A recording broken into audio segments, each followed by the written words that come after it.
Hello, and welcome to Discovery Corner. I'm Claire Melvin. Pop the kettle on, pour yourself a glass of wine, maybe even put your trainers on or run a bath, and join me for another journey of discovery.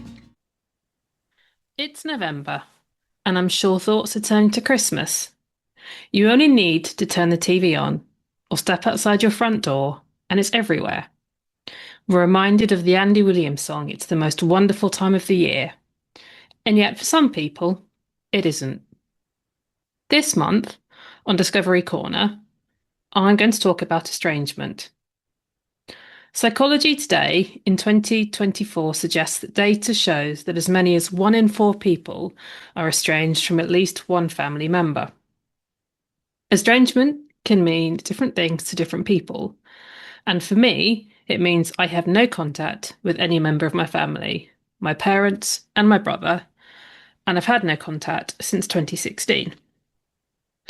I'm therefore going to be talking about adult children who are estranged from their parents. And I'm going to issue a content note that, due to the themes of this episode, please listen with care, and if something comes up for you, please talk to someone you trust and seek professional support.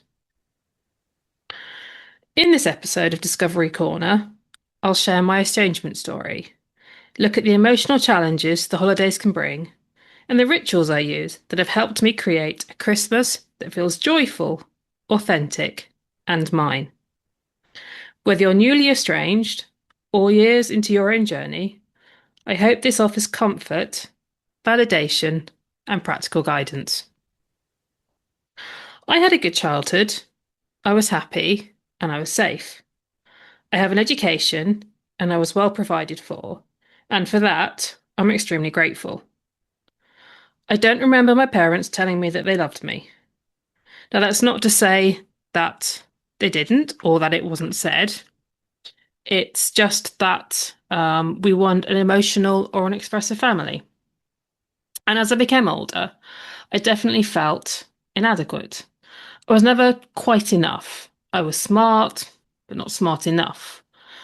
I wasn't thin enough. And I was never encouraged to go after my dreams because I might not succeed. I had a conversation with a friend once who said that my parents didn't want me to be happy. And I remember disagreeing with her and said they wanted me to be their happy, which was not my happy. So in the end, they felt let down, I felt let down, and it wasn't a life that I wanted to lead forever. In the summer of 2016, I took a step back from my family. We'd got into business the previous year, and despite me working 90-hour weeks, things hadn't worked out. I just turned 40, and I needed some time to heal from what had been probably the hardest 18 months of my life. And I also needed to figure out what I wanted to do with my life and who I was, as my dreams had basically imploded around me. And for their reasons, my family also took the decision to cut off contact with me. And we've been mutually estranged for about 9 years now. I can only talk about my experience, but there were so many emotions that I needed to process.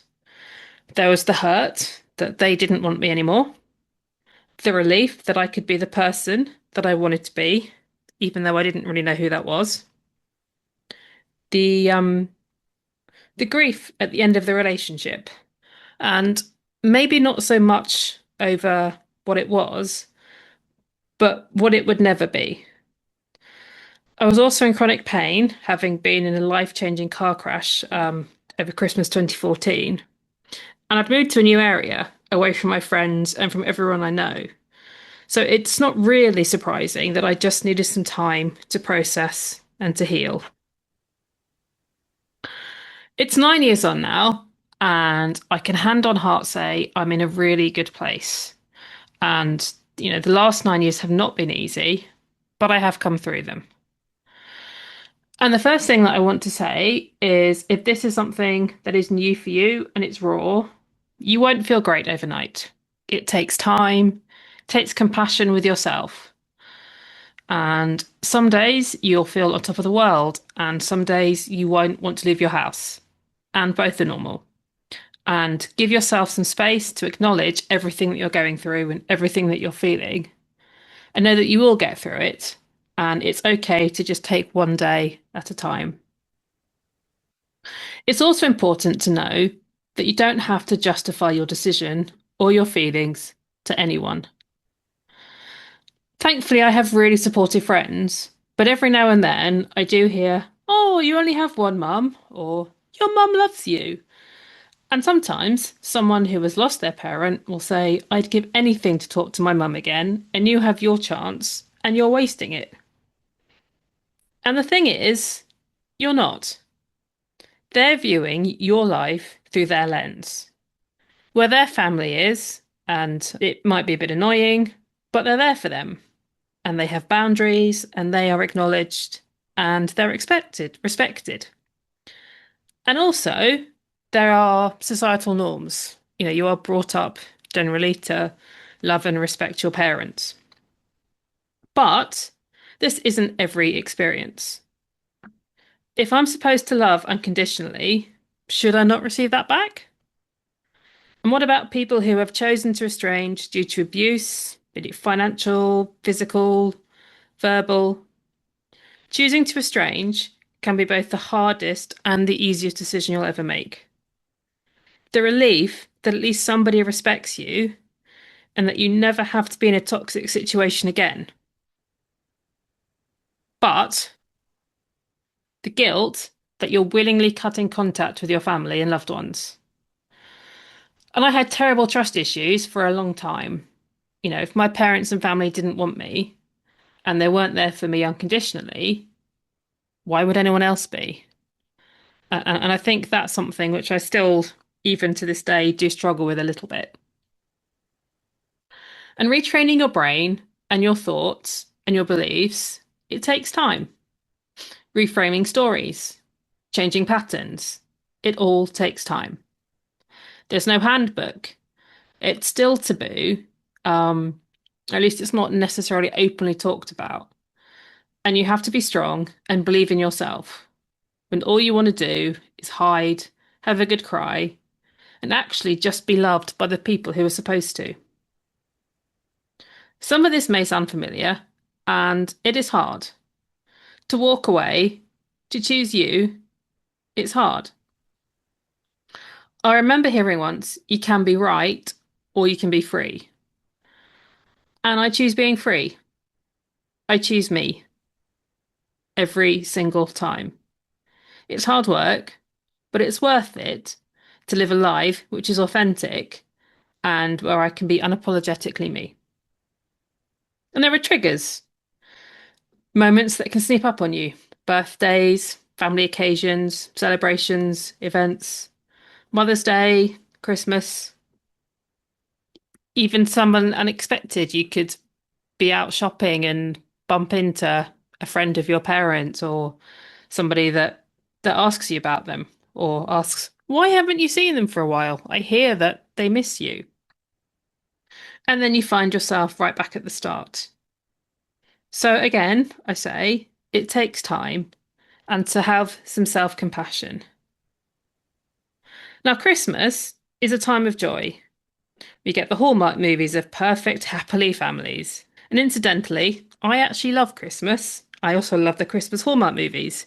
And I am here for every single one of them. The adverts, the food, going back to Christmas again. And everything is aimed at families and gatherings of over 20.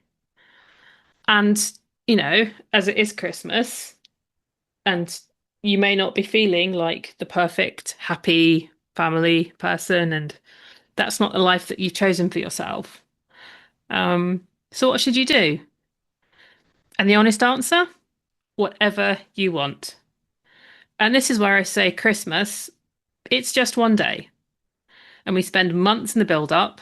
And I said, don't get me wrong, I love this time of year, but it's one day.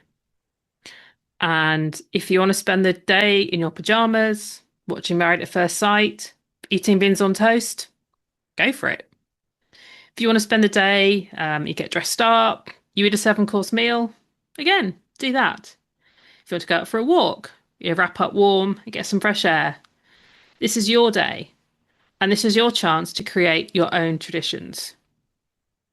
So, as I said, I love Christmas, and every year I buy an ornament for the tree. I decorate my house. I go and watch the lights being turned on. I go to a carol service. I watch the Nutcracker. I drink mulled wine. I do the things that I love doing that bring me joy, and I don't have to compromise. There are no arguments, no long road trips, no disappointing gifts, both giving or receiving. And I can do exactly what I want to do, and I love it. On Christmas Day, I usually put the radio on in the morning. I prepare lunch, whatever it is I feel like having. Um, Dance around my kitchen. I do some yoga, open my presents, and I just chill out. And I take some time to just be. In the last few years, I've also volunteered at the Christmas shelter, and I've taken time to connect with myself. I don't get swept up in everyone else's things, and I just focus on me. And yeah, it's incredibly selfish, but I love it. And how does that sound? What do you love doing? And how can you incorporate what you love doing into this time of year? What does your ideal Christmas look like? And how can you make it happen? If this sounds great in theory, but it's too raw right now, that's okay. Know that Christmas future will be the Christmas you've always wanted, and you will get there. And know that you're on your own side, and that you choose you, and you will be okay. For me, Christmas isn't Christmas without the snowman and the snow dog, lights on my Christmas tree, a new pair of pajamas, and a glass of port. So think about what traditions and what rituals, old and new, you can embrace. Think of a smell, a sound, a feeling, and picture your Christmas.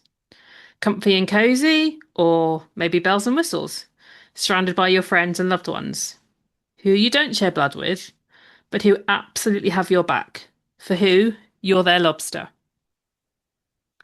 You can say both yes and no this festive season, and they're both sentences in their own right. Estrangement, in my view, is the ultimate act of self-love. It's the ultimate boundary. It's your own personal green flag of self-worth, and it's you choosing you. We all need cheerleaders on our side, and sometimes they're not the people we expect them to be.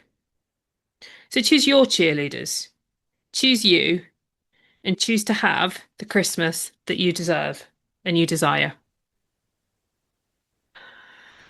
I know this episode is a little bit different from the norm, but I hope that it has brought you comfort and given you some strength to know your worth and value. And if others don't see it, they don't deserve you. And it doesn't matter if they're family or not.